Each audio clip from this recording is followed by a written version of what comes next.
Oh, I guess I can start, by the way. So I'll go ahead and start just talking about my office hours. Go ahead, yes. Yeah, so before I even introduce myself again, I'll just say before all that, that I do have office hours every Monday.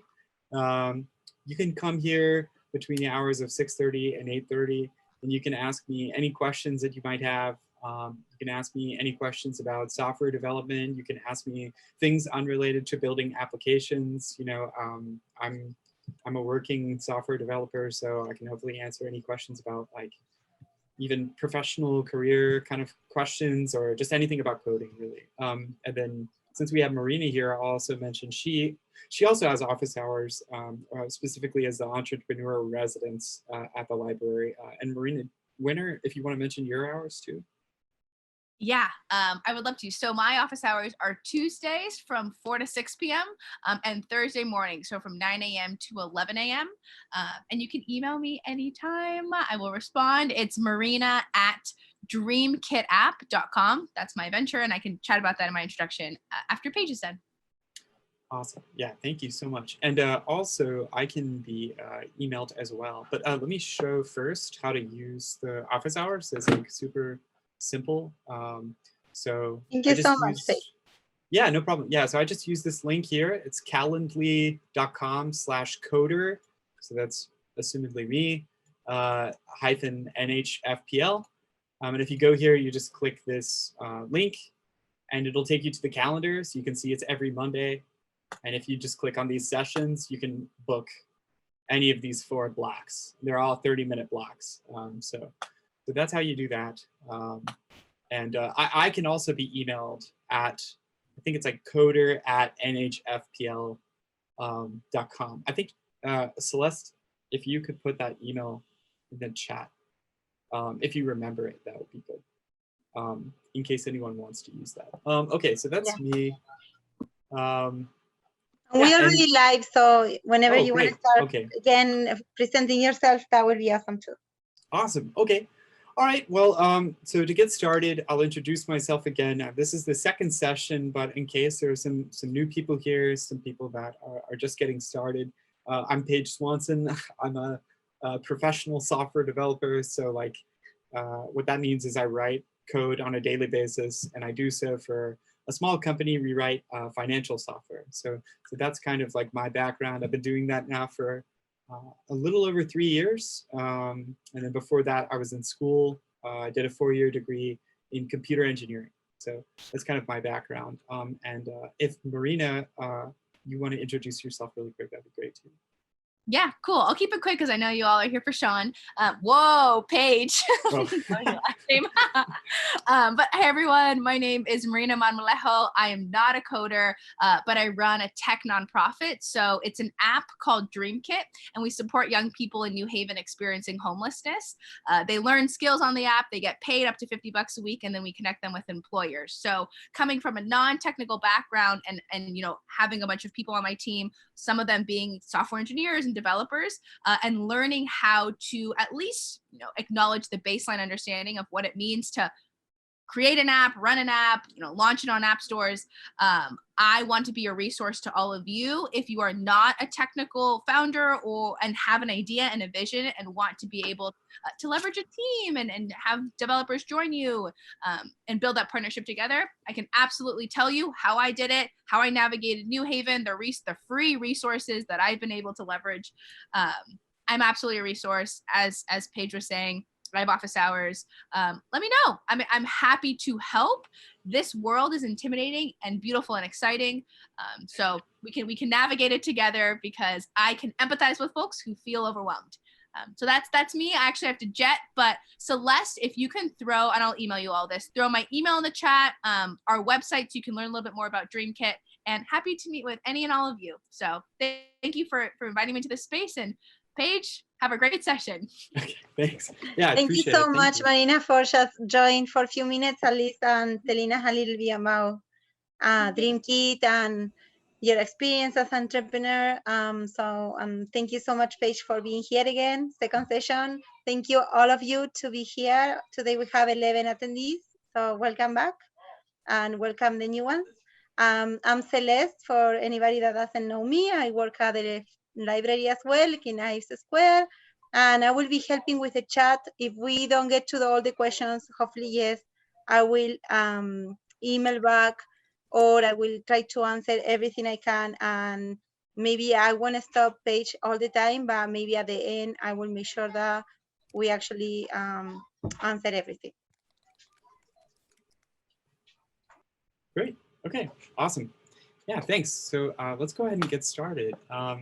So I have this table of contents kind of pulled up here. Hopefully everyone can see it. Celeste is uploading a copy of this on the calendar. So hopefully some of you found this event using the library calendar. If you did, you should be able to go to that event, I think shortly, and hopefully you can find a copy of this table of contents. So this is what I'm going to be working off of. If you don't get it like right away, so the contents, it's okay. We'll get it to you. Okay, so moving past introductions, one of the things that we're going to be able to do today is we're going to take advantage of this kind of app building technology called Nativescript. And what Nativescript lets us do is we can quickly build what are called app previews. So we can use a limited subset of the technology that Nativescript offers, and we can generate a preview of our application. We can actually do a lot of stuff with this. We can use a wide array of tools and like features available to us through Nativescript to quickly push out an app onto our phone. Like we can actually run the code that we're writing on our phone relatively quickly.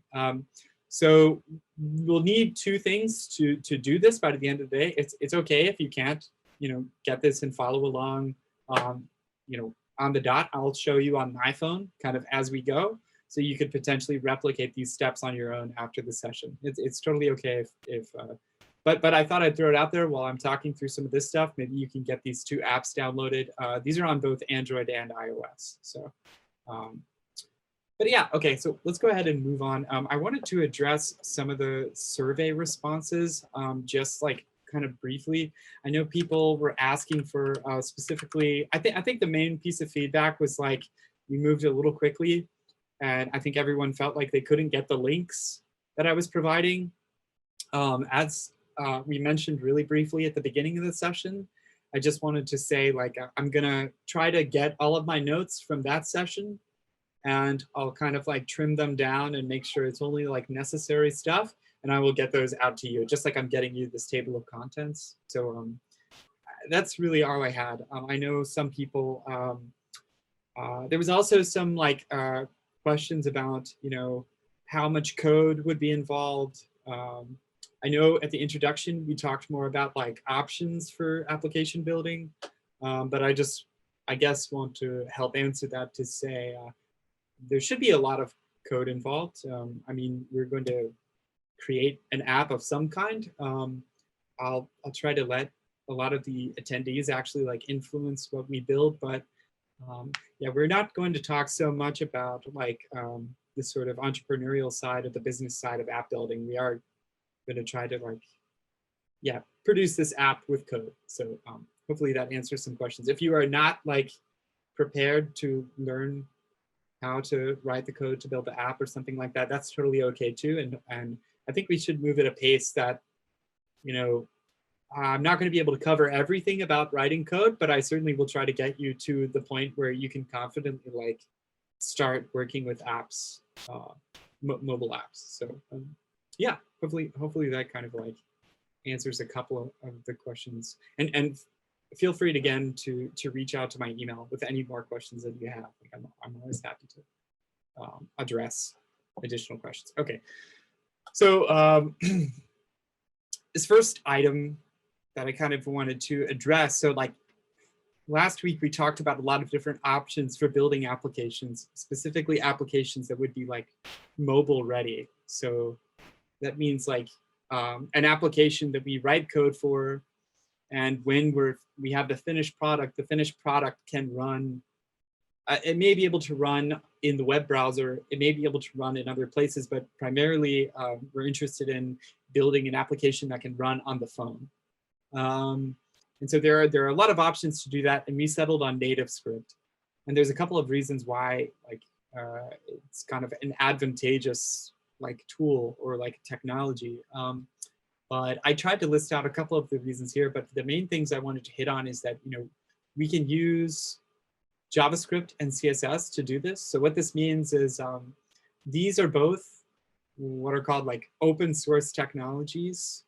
When I say something is open source, what it means is that the underlying implementation, like what makes this tick, what makes JavaScript work, what makes CSS work,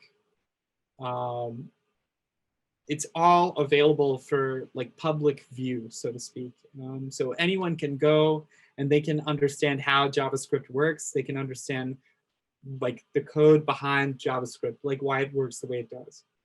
So this is very powerful, and secondarily, Nativescript itself is also open source.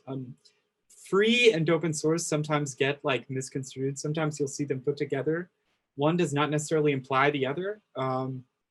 Something can be open source, but it's not necessarily like a free, like all-encompassing tool. Sometimes there's license restrictions. You know, even though you can look at the code, it doesn't mean that you can just use the code however you'd like. There's, you know, there's things that can kind of like prohibit you from doing that. In the Nativescript case, if you produce an app using Nativescript, you know, Nativescript doesn't claim, at least as far as I know, they don't claim any like fee or like sort of like binding terms on the contract for your like application. You just have to say that you built your application with Nativescript, but that's it. You can publish it to the App Store. You can sell it for, you know, $5 or whatever a pop. And if someone pays you the $5, barring any other fees, like that's your $5. Like Nativescript isn't going to take any portion of that. So that's kind of useful. Another thing that's great about Nativescript, and in the meantime, to kind of like illustrate some of this stuff, I'm just going to plug in the URL for the main URL for Nativescript. This is just like their kind of like their landing page. Like if you Google search Nativescript, this is what you'll come across. But what I wanted to illustrate is like these kind of three main pieces of technology that Nativescript like advertises support for. And in particular, these popular frameworks that they support help you build your application a little more quickly.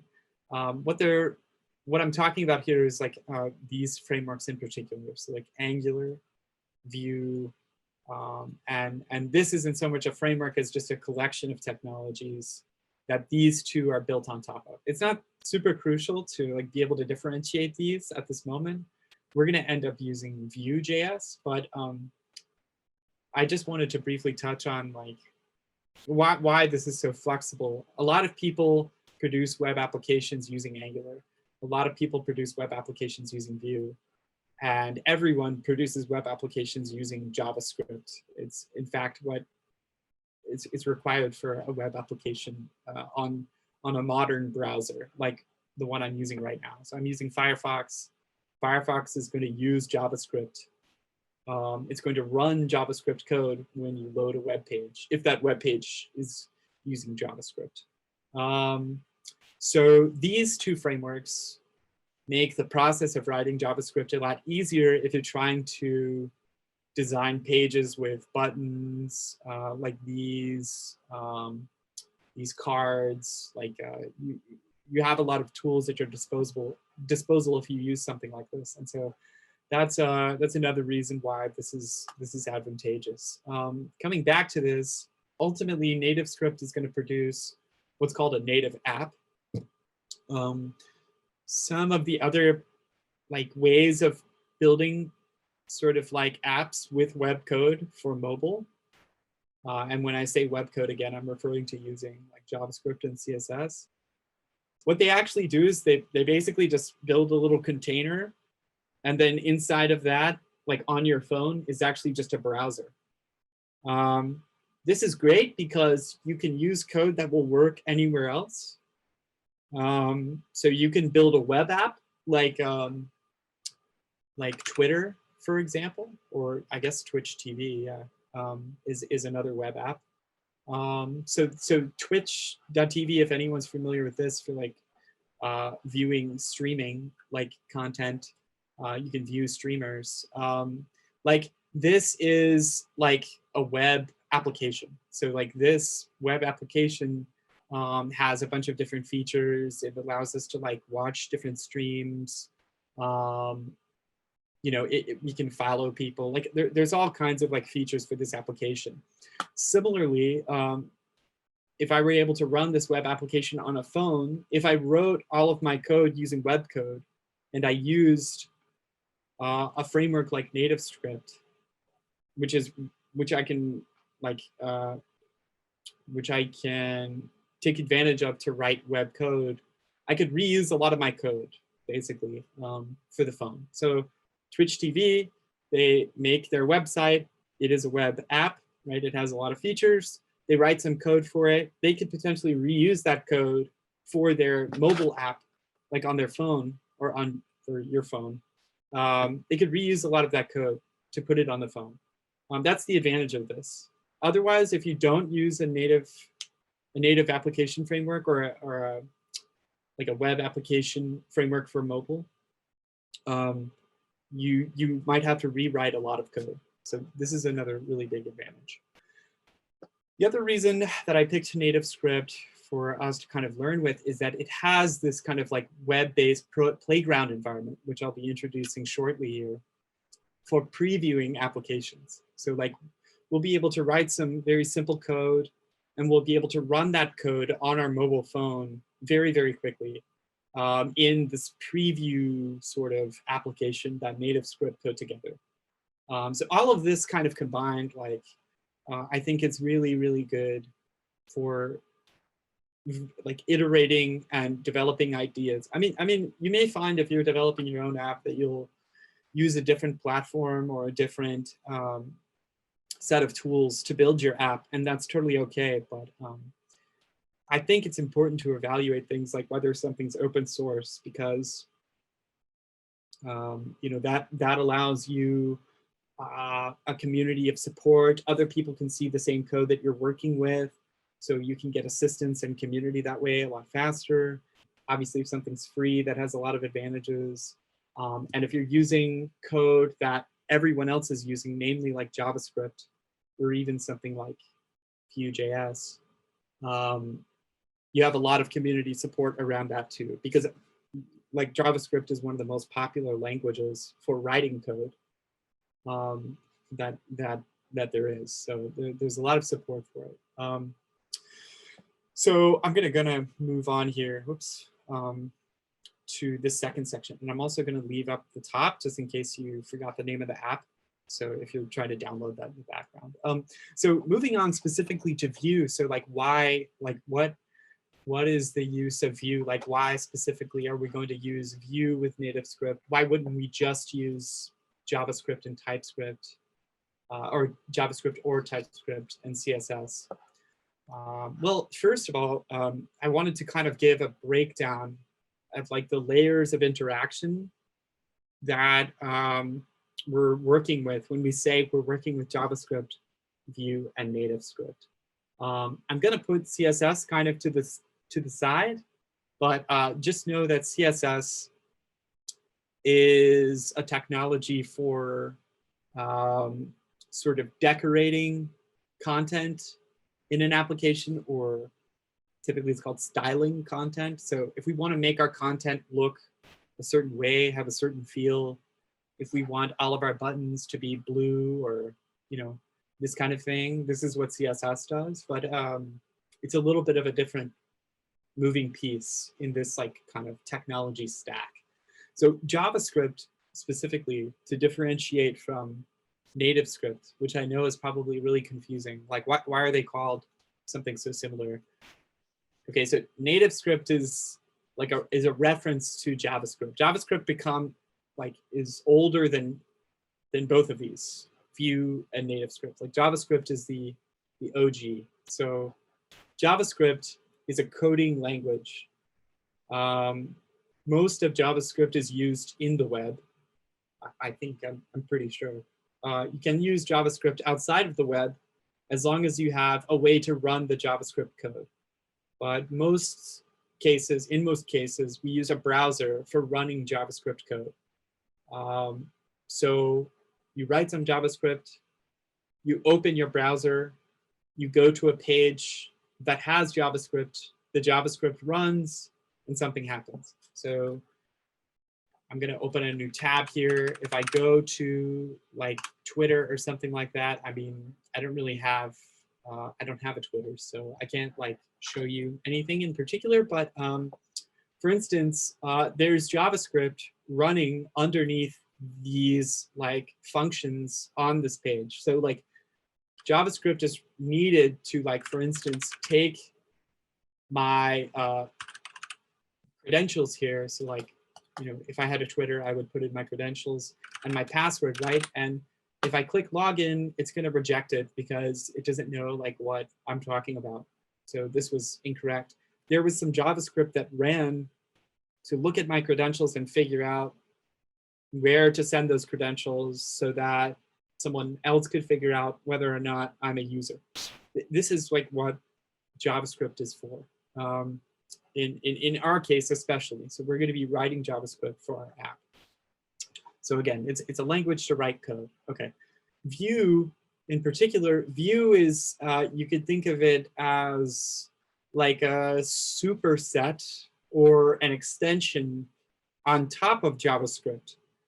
But Vue is using JavaScript itself. Like it's almost just like I add some extra features onto JavaScript to make it easier and more pliable when I'm building applications. So I'm going to use Vue to expedite a lot of the coding that I have to do on my application. So like, you know, if I want to add stuff like this button or this input box here, I want to take the text from this input box, like in my application. Vue is going to make all of that a lot easier. In my opinion, it makes it a lot easier. And it's also reusable. If we were writing like a web page like this, we could have a lot of the same Vue code for our mobile app too. So that's another, you know, kind of advantage of Vue, but hopefully that kind of explains. So you'll often hear the word framework, but you can think of that as really just like a front end helper. Front end meaning code that is facing the user. So like this is the code that the user interacts with. Let me reopen that tab just to kind of show, you know, the difference here. So this code that is showing me this input text and this button and these links, like this is all front end code. When I actually submit my credentials by clicking this button, there is some back end code, like not front end code, that's going to go check whether I'm a user. That's different from just the front end code that we're using to like display information. Okay. Okay, so finally we get to Nativescript. So like how does Nativescript fit into all this? So there's like JavaScript and then like this Vue layer on top that's going to help us like write, you know, JavaScript more effectively for our front end application. Then there's kind of like Nativescript, which is going to really contain all of this because Nativescript is our mobile helper. So Nativescript is essentially a platform for getting the code to the phone. So like it's going to assist us by taking our JavaScript, turning it into something that can actually be used on the phone. It's not going to just like open a browser on our phone and run the JavaScript. It's actually going to do something a bit more. And for that reason, it's going to be relatively high performance. It's one of the more performant platforms for developing apps using web code because of this sort of extra step that it does. It also has a bunch of code that helps us interface, meaning like talk to our phone. So normally in a web application, I can't talk to a phone. I can't like figure out whether the user tapped the screen. I can't figure out like if the person like wants to send a text message. I can't like load something from their photo gallery. Like I can't typically do these things, but Nativescript has written a bunch of code for us to help us kind of do that. So hopefully with all of this combined, we have a very like quick way of getting to like our final product, which is our application. And not only that, but like maybe if we wanted to eventually build a web application to support the mobile app, we could actually reuse a bunch of the code that we're going to produce. So hopefully that answers like, or gives you a better picture of like how all of these pieces play together. Okay, so how do we get started with Nativescript in particular? So I've listed a bunch of requirements. These would be the requirements for like reproducing sort of like what we are looking at today. But this should be kind of everything that you need to get going.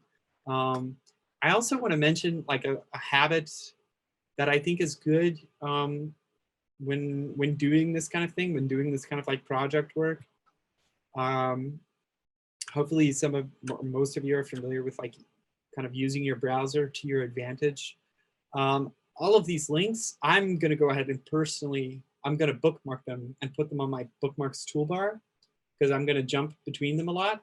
And that way, as we go forward in the sessions, like I'm just going to access them from the bookmark. I'm not going to like try to keep jumping around. So if you see me just like click a bookmark, they'll all be like right here. So I'm going to go ahead and do that really quick. So the first one I want to take us to is this link here. So this is where we are, by the way. And I'm going to take us to this link right here. So just to make sure, Page, with you. So you want everybody to like maybe bookmark as well, so they can have them all, maybe make a folder with the bookmarks, and so they can have them all together, right?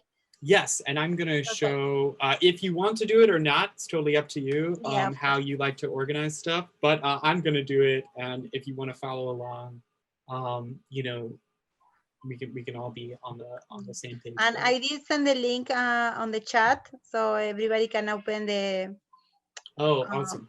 The session 2 PDF and then download them in their computers or phones. Okay, great. Thanks. Yeah, thank you. That's awesome. Okay, great. So so the first link that I visited here is just this nativescript.org/view. So this is where we're going to be doing most of our stuff in, because it's the flavor, this is typically called a flavor of Nativescript that we're going to use to build our application. We'll go ahead and check out this page. So there's like a lot of stuff on here. There's a little like 1-minute video on like Nativescript with Vue. You can also get a rehash of like basically a lot of the stuff that I said. So hopefully some of this information could also help clear some stuff up if you had any like lingering questions.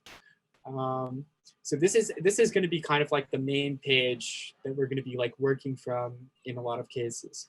The next page I want to visit, if we hop down here to documentation. So if you, and speaking of which, I guess I should start out by bookmarking that. So what I'm going to do is I'm going to add a bookmark.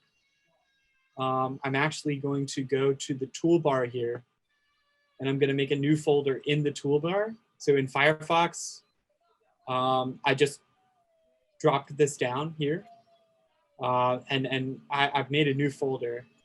I'm going to call it, there we go. So I'm going to call it like Vue, how about I call it Nativescript Vue. Okay, and then what I'm going to do is I'm going to shorten this because this is really long, so I'm going to give it a new name. I'm just going to delete that first part and just say Vue Nativescript.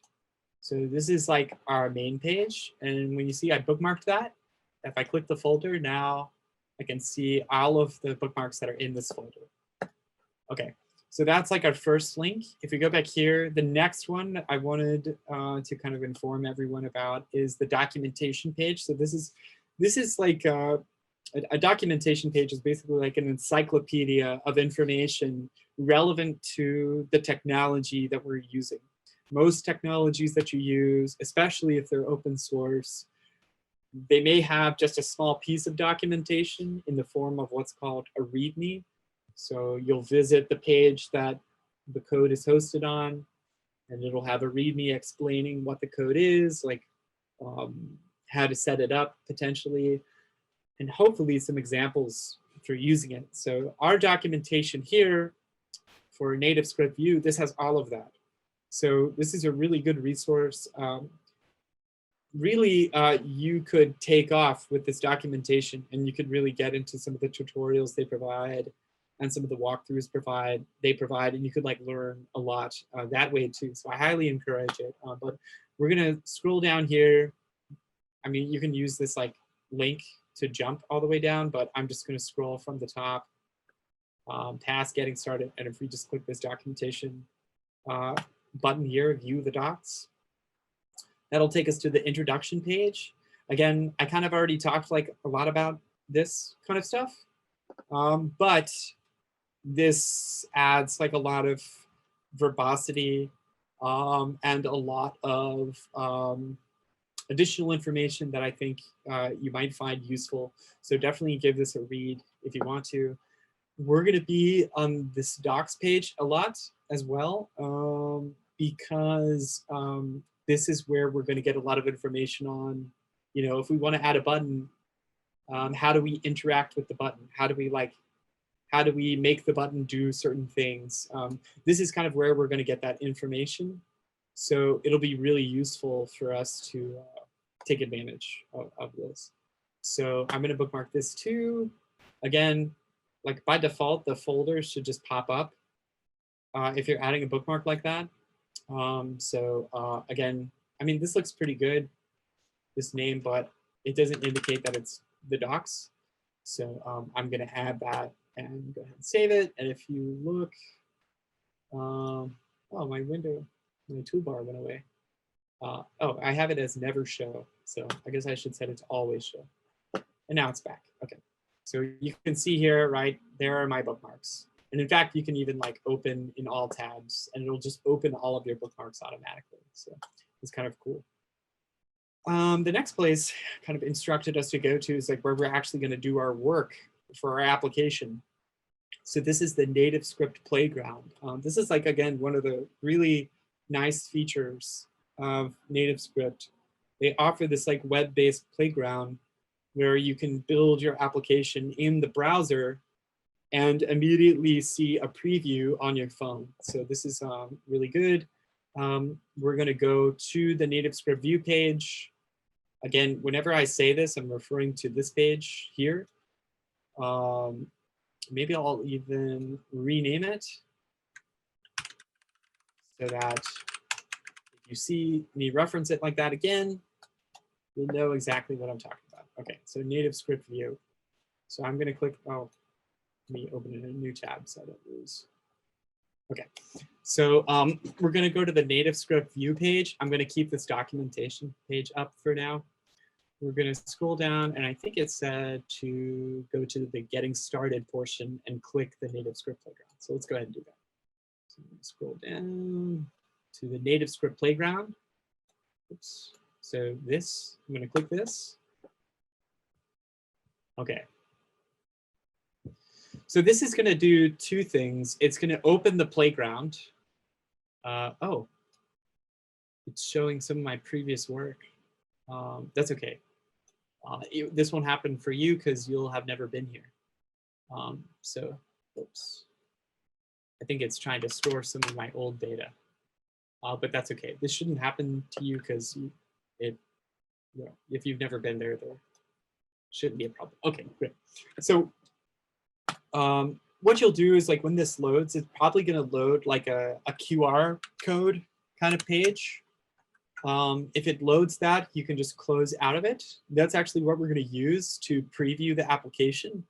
I just reloaded the page to see if I could prompt it, but it's okay. It doesn't look like it's going to prompt. It's also probably going to open these interactive tutorials. You can close out of those for now, but I highly recommend these.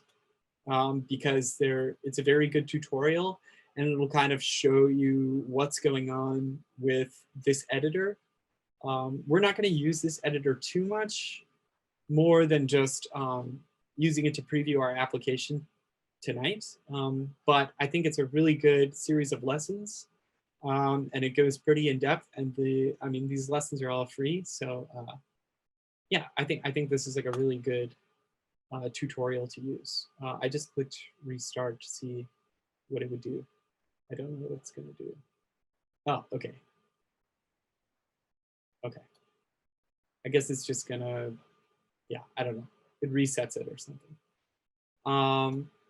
But if you click start, it just takes you through these steps. You can like click complete step at the bottom right here to kind of like move through them. And it walks you all the way through to previewing previewing the app on the device, which is what we're about to do. Okay, so once we have this open, I'm gonna bookmark this, except I don't really care about all this extra stuff after the URL. So I'm actually gonna edit it. I think I can do that. Yeah, so I'm gonna add it as a bookmark, and this is fine. Nativescript view playground is what I'll say. So I'll save that. But what I'm gonna do is I'm gonna go to whoops, not to that one. I'm gonna go to the properties for this bookmark. I'm just gonna edit the URL it gave me. And I'm just gonna take away like the end here so we don't get the tutorial. But I think this is sufficient. Okay, all right, so I think we have all of the tabs that I wanted us to have open. I left the documentation open again because I think we're gonna use it, but I'm especially gonna leave this playground tab open. The last thing that is kind of required is the mobile app to kind of, if you were to proceed from here. Again, you don't have to have that as we follow along right now. If you just want to like pay attention and take notes or something, or if you just like want to watch and follow, don't feel pressured to. I'll try to show you on my phone like sort of what's going on with that. Okay, so the last thing we're going to do today is get this preview working. So that's this part right here. So the first thing, the first step is actually previewing this template application on our phone using the applications that we downloaded for mobile. So what does that mean, like a template application? Well, when we open the playground, if you notice, I mean, this, first of all, is code. All of this is code here. So this section here is code. This section here is code. This section here is code. All of these files, these are all code too. All of these files together make up the sum total of our web application, our mobile application written using web technologies. Maybe that's the better way to say it. You'll see that there's a lot of nodes here, and I'll kind of explain those after we get a preview. I think that will help because when you see the preview, you can kind of see what that maps to. Yeah, so let me give this a shot. So first thing I'm going to do is if I click preview here, it doesn't like it. Let me try reloading it. I think it's angry because I'm in the tutorial, probably. Yeah, maybe I have to like not interact with the tutorial. Okay, there it goes. I don't know why it took that long. Okay, so what it's asking me to do is to use the application that I downloaded to scan this QR code. So if you were just downloading the application, there's a couple things that you need to do to kind of get this to work successfully. For iOS, which is what I'm using, so I'm using an iPhone. So with this iPhone, all I had to do is I opened the Playground app, and forgive my screen, it's totally busted. But you can see here, it's basically just saying, it's asking for me to scan a QR code. So And keep in mind, you have to download both apps. So there's the Nativescript Playground app, and it's the same on Android. You need both apps. It's the Nativescript Playground app and the Nativescript Preview app. So you're going to need both. And that, if you need to remember the names of those, if you're trying this now or just writing it down, it's these here in the table of contents. So, okay. So what I'm going to do is I'm going to click this button. And then when I click it, you'll see it's going to pull up my camera. I had to allow it to use the camera. So that's the first thing I had to do. But once I did that, it's prompting the camera at this point. So what I'm going to do is I'm going to go back to the Nativescript Playground where it's showing this QR code, okay? And what I'm going to do is I'm going to scan it with my phone. So I don't know if you heard that, but it just beeped. And it's going to switch over to a different app. So it's going to switch really quickly to the other app, the Nativescript Preview app. Basically, the way this is working is like the Playground app is working with the server that Nativescript is hosting, and it's asking for this particular template application that we have up right now. So it's asking for our code. And once it finds our code, it's using the Preview app to actually run the code. So once I did that, I get this screen, which it's not super important to see what's on it, but basically, also I think that's backwards for you, I bet. I think there's actually a way to share my screen with Zoom on the phone, so I might have to do that next time so that we can test our apps more easily. Okay, but you can see here at the top, it says play with Nativescript, right? And we can actually go through and we can line this up with what we're seeing in our browser. So if you look at the text, well, two things are happening. I think one is more indicative of the connection. You might have already noticed it before I brought it up, but the first thing is that, right, it says this play with Nativescript. It also looks like someone connected to my preview, which is kind of cool. So whoever did that, kudos to you. I can see your phone now. Because what I get here below is this list of devices. These are actually all of the devices that are running the preview right now. So this is pretty cool. What we can also see are device logs for each device. So mine is called cheekily what, and it looks like the other person's device is called iPhone. So this is going to be useful in a second when we add our first feature to our previewed application. Okay, so we can see the devices, and we can also line up all of the content in this template. And again, don't worry so much about like specifically what code is here right now.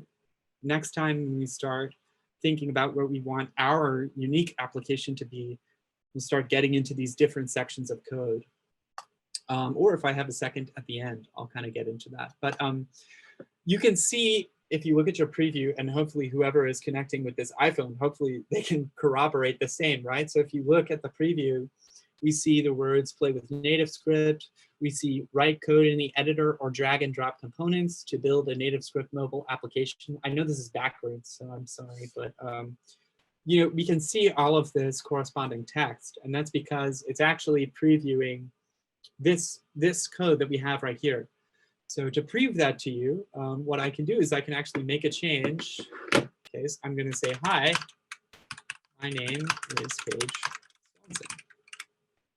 Okay, I don't even think I have to save the change. In particular, I can just click preview again. And what it's going to do is it switches the app again. It's checking on our preview, and then it's going to load it. And if you look here, the code updated on my phone. Oops, I also got a message. The downside. That is awesome. I mean, yeah. I actually waiting to just finish it in the next few minutes and then go ahead and do it. Like, yeah. Yeah. Oh, yeah. Well, that's great. That's awesome. Yeah. As you can see, also pretty interesting. Like when I clicked the text that I just got on accident, and it actually dropped my phone there, but you can see it just popped back up again. So that's kind of interesting, but maybe something we'll encounter when we actually start testing more of our own code. But you can see, yeah, I mean, so my text updated there. It says, hi, my name is Page Swanson. And once you kind of set this up, you really can start like messing around. I think it's like really fun to start prototyping things and working in this environment. I mean, this is one of the big reasons why I like Nativescript a lot. This environment is just so quick to use. By the way, if anyone has trouble setting this up or anything like that, my office hours next Monday, like I'm happy to just sit and try to figure stuff out with you if you weren't able to get it to work. But I think Nativescript actually has some, well, first of all here, if you go to the Get Started, the interactive tutorials, I think should help you out a little bit in terms of like step-by-step what you need to do to get the preview working. Sometimes their site seems to be a little buggy. Like right now, the tutorial won't load. I don't know why that's happening, but that's okay. We don't really need to worry about it right now. So the next thing I want to do, or actually the last thing I want to do, is let's, we've changed. Well, I lost my preview now. By the way, if you refresh the page, I think you lose your preview. Yeah, so you have to reconnect, but it's not that hard. Again, just click preview. If it works, yeah, sometimes it's a little finicky, but I think it's worth it. Okay, let's try it one more time. Hopefully it worked this time. I guess maybe it doesn't like that I'm like, I don't know, like, it doesn't like that I'm trying to like jump around in the tutorial or something like that. But in any event, I'm going to hook it up to my phone again, because what I'm going to do is try to demonstrate a new feature. Maybe if I just get rid of this stuff. Let me try that. Those are like additional URL parameters. So it's telling the site to probably load some additional content or do something extra. So yeah, okay, so I got rid of those. So if you have that same problem, if you try to reload it and you can't get the preview again, just try taking out those additional URL items and just leave play.nativescript.org. Okay, so I'm going to put my name back because I kind of like that. Hi, my name is Page Swanson. Okay. All right, so I'm going to leave that. I'm going to get rid of these other labels because I don't really want them in my particular app. And what I'm going to do is I'm going to introduce another one of these quirks with this playground, is that you get these drag and drop components. Components are like little pieces of functionality that are typically ready-made. I mean, you can build your own components too, but they're made to be shared. So a component is made to be used time and time again without having to write the underlying code over again to use the component. So in this case, I'm going to use a button component and I'm going to get it to preview like on the mobile app. So in the Nativescript playground, what you can actually do is you do this kind of weird thing where you drag and drop code. So I'm going to drag it and see how my cursor is now like is hovering on this empty line. So I'm going to drop the code right here. And if you noticed, it did a couple of things. So first of all, it added this snippet of code. And we could have written this code manually. There's nothing saying, like we can add another button and it's not going to like do anything. It's not going to hurt anything if we add it ourselves. In fact, we'll call it another button because this is the label that we're going to give our button.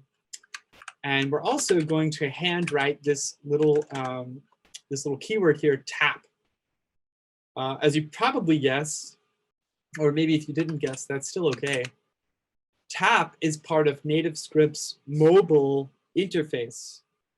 So it's the mobile way that Nativescript, it's the way that Nativescript talks to the mobile phone. So this tap specifically is Nativescript specific code.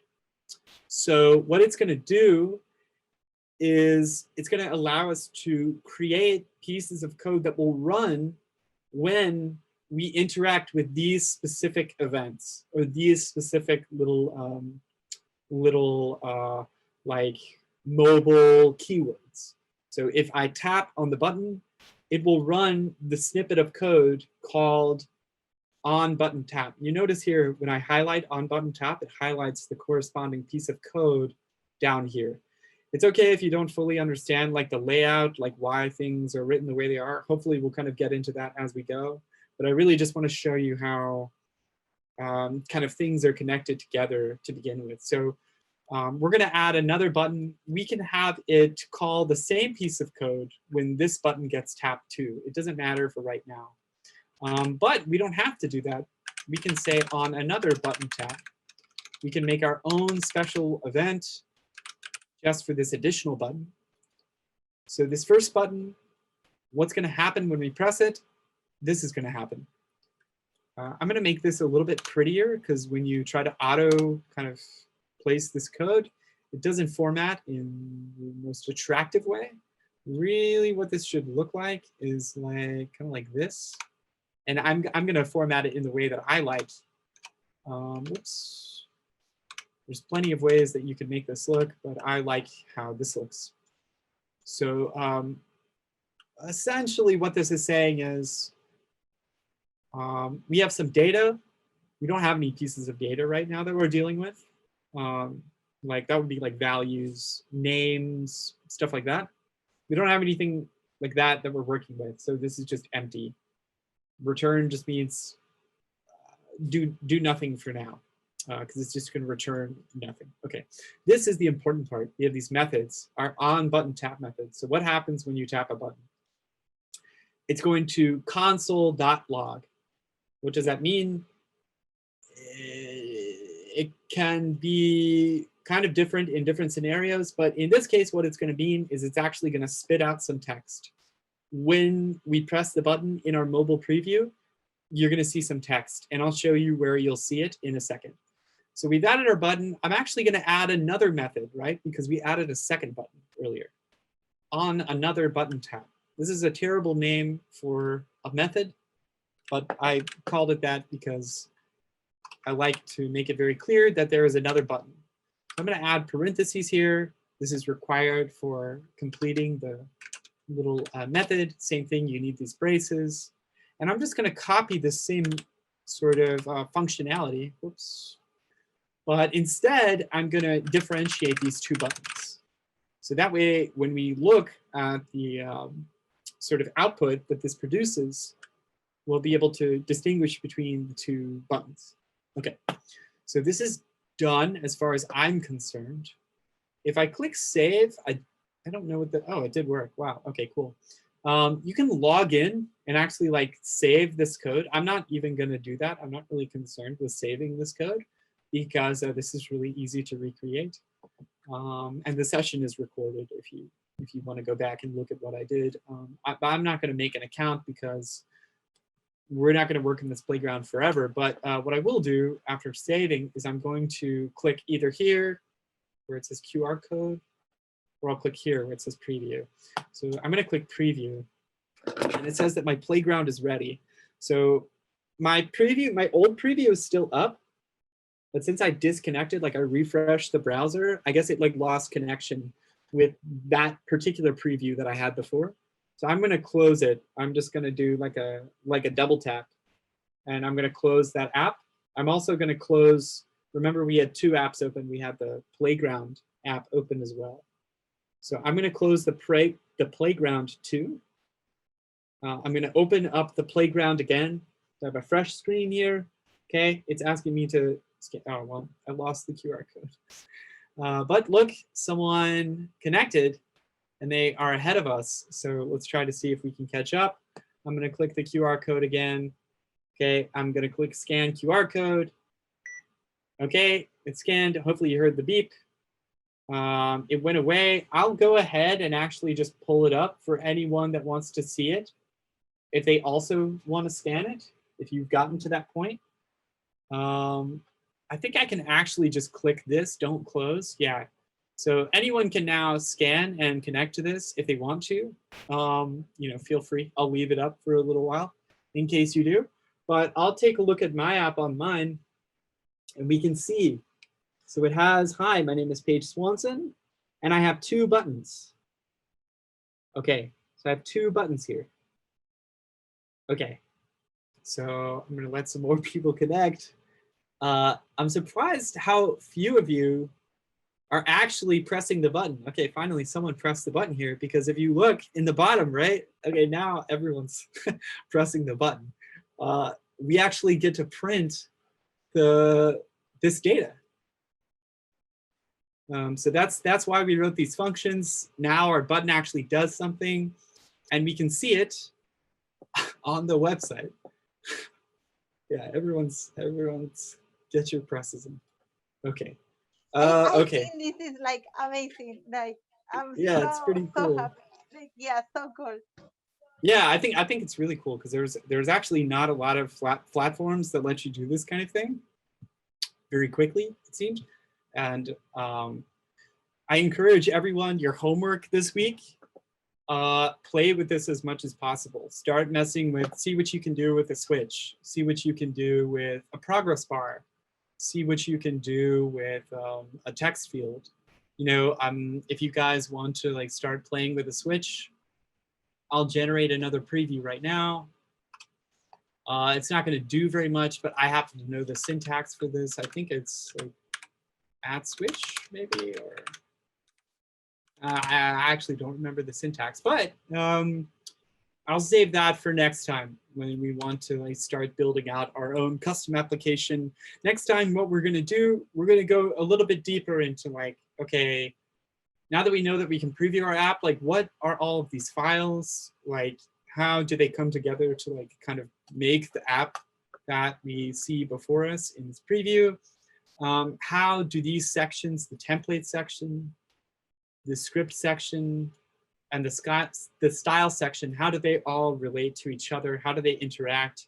How can I get other controls to kind of give me data or give me feedback from the user of my application? Okay, I'm gonna take us back. So we kind of finished this. We added a small feature, we added a button. So that's great. For the next session, I'm still deciding if we're gonna work in the playground or not for the next session. I think we could. I don't think we're gonna do anything that much more complex, but at the same time, I do wanna get everyone working what's called locally, meaning just working on your computer.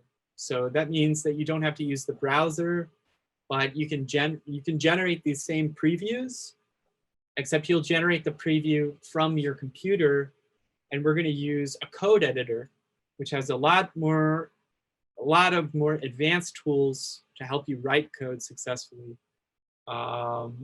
This is one in particular that I like. I thought I would link it so you could check it out. I don't know if we'll use this one. There's also another really great one called Visual Studio Code, really, really popular. And it has a lot of useful tools. If you are really curious, you could check out the Vue documentation page again. So remember, we had this up from earlier. I bookmarked it. I called it docs. And you click installation. If you follow this for your particular system, keep in mind, if you have a Mac, you're going to be developing for iOS or Android. You can do both. So I have a Mac. I can do both. If you have, if you only have Windows, you can only generate full like builds of applications for Android, but you can do previews for both. So you can do previews for both. The previews are just limited. You don't have as many components or like plugins, basically extra tools with these like previews, but obviously they're very fast. So it's kind of a little bit of a trade-off. But just because you can't develop, just because you can't publish an application for iOS doesn't mean you can't develop an application for iOS on Windows. You can still develop an application for iOS. You would just need a Mac to publish it eventually. So keep that in mind. Hopefully we'll talk a little bit about source control and how to like maintain your code over time. So we're gonna wanna like keep track of the changes we made in our code once we start to make enough code that we wanna keep it. And the last thing I'd like to ask I'm going to ask Celeste to send out a survey for this. But I would like everyone to, if you don't mind, contribute some application ideas, because I would like to work on an application throughout the remaining sessions. So I think there are 4 remaining sessions, which gives us a lot of time. I think we can probably do quite a bit of stuff in the 4 remaining sessions. I want to kind of crowdsource ideas for applications. You know, I don't think we can do anything really ambitious, but I certainly would be up to try a variety of things. My idea was an audio player. I don't know if people really care about that, but I thought it would be kind of cool. Oh, sorry, it's actually not my idea. It was a friend's idea. I just poached it, but I found the code for it. So you could check out this code if you're interested in like what an audio player entails. Yeah, I think that's it. That covers everything. Sorry, we ran a bit over. I know it's already 7:38. I apologize for taking everyone's time. Celeste, though, if you don't mind, if anyone wants their questions answered, you know, I'm going to stick around and answer questions. I don't mind, but I don't know if we want to stop I just recording. have one question about if you recommend any book or any audio book for this type of. Okay. But we can maybe find something on like Yeah. for next week. Yeah, that's a really good question. I know, for instance, and I can try to take you there really quick. I know if you go to nativescript.org, I want to say if you go to, if you go to developers and you click books and videos, they actually have some books that they recommend. I can't like vouch for them, really. I can't really say anything about them. I haven't read them. But I can say they do have these videos. If you go to Nativescript on YouTube, I've watched a couple of the videos and they are really good. Like the videos are great. And they have this whole YouTube playlist specifically for Nativescript and Vue.js. Some of it, I will warn, is like very technical. Some of it is actually pretty vanilla. You know, installing locally might be a good one to get started with. Vue and Nativescript in about 1 minute, I think, could be a really good one to get started with. Nativescript Vue Basics might also be a good one to get started with. The last thing I'll recommend, it's kind of a book. I love this website. It's probably my favorite website for JavaScript, aside from the Firefox documentation. This is probably the best JavaScript tutorial that is out there. I can't think of any really better ones. It is kind of oriented towards people who understand code. But I think you can follow it and kind of like fill in the blanks using Google without like knowing necessarily like everything about code. But it covers like basically everything you would want to do with JavaScript. Like even in my professional career, I don't do much beyond like what's inside of this tutorial. And it gets very deep. I mean, this stuff is, I don't even use this. This is like, a lot of this stuff is very advanced, but it takes you all the way from the beginning. This is a very, very good tutorial. So if you were to like read a book, it is structured like a book. Yeah, I mean, there's just so much in here. It's such a good knowledge resource. I can't overstate it. The last book I'll recommend, oh, by the way, Celeste, are there any other questions before I go on a tangent?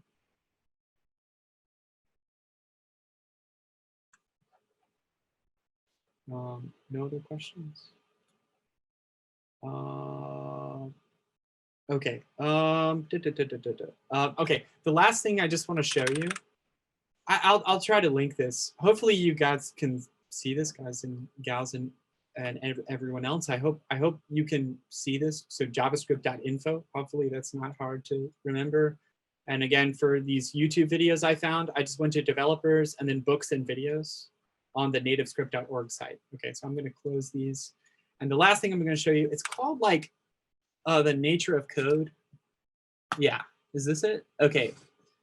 This is nothing really to do with app development, really at all. But it's just about learning how to code and how to think about code, but also it's just a very good book. As you can imagine, audiobooks, a lot of the times they're not going to be very common just because there's a lot of code examples and stuff. I wish I could give some examples of audiobooks, but next time I will come prepared with more resources. So this one is just natureofcode.com/book. This is like a totally free book, by the way. Like it, yeah, like it's just totally free. Javascript.info is also just totally free. So they're hard to pass. I mean, there's an ebook, so that's kind of cool. But this has code samples and everything. And this is for beginners. Like you could learn how to code using this book. You don't have to know how to code. You do need to know a little bit of math. But he even really explains a lot of math. So, okay, I know we've gone like well over time at this point. If there's any more questions I can possibly answer, please don't hesitate, because the next time we'll have the opportunity to speak is going to be next Monday for office hours. So please speak now. But otherwise, thank you for joining, everyone. I hope you learned something valuable. I hope you try to, maybe look into some of this stuff. I hope that you can maybe figure out some stuff on your own and maybe even generate some really cool previews. Like I said, Celeste will send you a small survey asking about like app ideas, but that's it. That's pretty much all I have. Okay, Paige, thank you so much, and thank you everyone for joining us today. It was like incredible. Awesome. All right, so bye everyone. Bye.